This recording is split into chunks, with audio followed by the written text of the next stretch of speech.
If we are today placed on a scale, we will all be found wanting. Welcome to So Grateful, and let's talk about us embracing each other in our vulnerability. Only Christ was, is, and is the only one who remains perfect.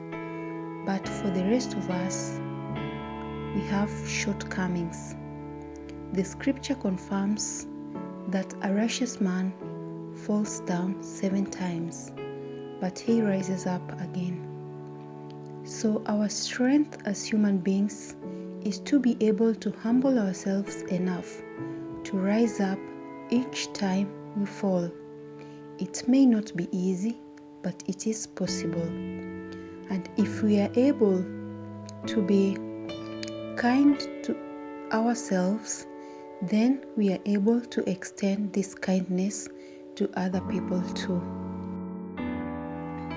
To maintain harmony, unity, peace amongst ourselves and within ourselves, in both our low and high moments, it's important not only to give thanks, but also to try and look at things from other people's perspectives. Instead of, for example, being quick to judge or draw tough hard lines and measures, hardening our hearts, we may look at things from the point of compassion. Maybe if you are on the other person's shoes during the time of the circumstances that makes you feel, for example, backstabbed or let down, maybe you would have done worse. So we should be able to have light hearts which are able to allow other people, even in their shortcomings, to feel loved, to feel treasured, to feel appreciated. We shouldn't define people by their mistakes. We shouldn't define people by their lack, because at the beginning I told you, if we are today placed on a scale, weighed, we would all be found wanting. We are made of flesh, friends. The beauty and the strength of being vulnerable is that our authentic self is brought out to the open, and that is the sign of strength. In vulnerability, you express yourself genuinely.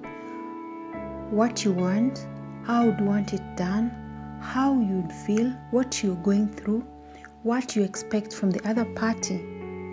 You don't expect people to read your mind, and you don't expect people to act the way you want without an open, honest conversation with compassion and love.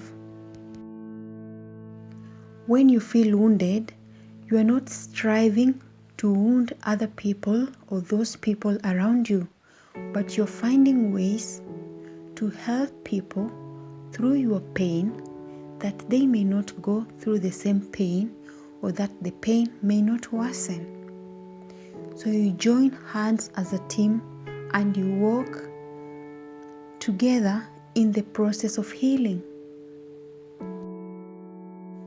And where there are joys and victories, we join hands together and genuinely support each other and celebrate each other's wins. Because when you win, I win, we are all winners. There's no competition or jealous amongst us. The only person you can compete with is you yourself, to become the better version of you. I've always said that, or to become a better person than you were yesterday. But to your friends, to your family, to those people around you, you find in each other companions where you strive to lift each other up, even in challenging and tough times. Of course, it's not possible that everyone around you becomes an acquaintance or a friend, or you find always a shoulder to lean on, but we can strive, even with keeping distance, to maintain harmony with those people whom we find difficulty being around or being in contact with. And that is coming down to a state of simplicity and understanding that we can embrace each other despite our vulnerability, despite our weakness, because we are all vulnerable, we are all weak, we are all wanting, we are all not sufficient, and without grace, then we are nothing.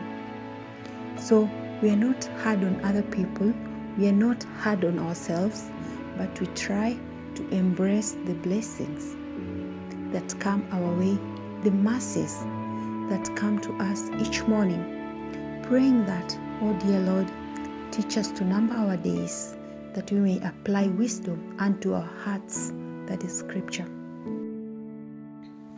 So, in our humanness, we acknowledge that on our own we cannot make it. The English say no man is an island. In one way or another, we need someone else, be it our children, be it our spouses, be it our parents, be it our neighbors, be it people of goodwill. At times, even those people fighting us may be of a blessing to us, may be of help to us. In our day-to-day lives, building bridges, extending a hand, offering a shoulder to lie on, being there for ourselves and for others should be part of us. This only makes our world a better place. We don't get anything by dividing each other, fighting each other, stressing each other, drawing tough and hard lines on each other, inciting people against each other, fueling anger, hatred, negativity. But we get joy in enhancing, promoting harmony, positivity, and in all this, we ourselves emerge as conquerors because our world becomes a better place for each and every one of us. We feel safe amongst ourselves. We feel at home, we feel peace, we feel secure. We know that today if I fall, tomorrow will be someone else. Or today this person is going through this, I'll be present for them, I'll stand in the gap for them, because the next day it might be me. That's life. At times, these are the gives and takes of life. Someone says, life is like a bouncing ball. The harder you hit it, the harder it bounces back to you. The softer you hit it, the softer it bounces back. So, all that we give, chances are, will always come back, good or bad. So let's excuse other people when they fall, when they make mistakes. Let's embrace other people in compassion when they are vulnerable, because today is them, tomorrow is us. Let's not feel that we are perfect or we are better than other people. In each and every person, there's something good that can come out. In each and every person, you can learn something, even those who you think are not unto your level or are not as smart as you are able to teach you one or two things, challenge you, or inspire or evangelize you in one or another way. So my so grateful family, our shortcomings, our differences, our vulnerability should showcase our strength and not an opportunity of putting each other down. And to all of us, let love be our only debt. Thanks so much, friends, and strive to be always so grateful.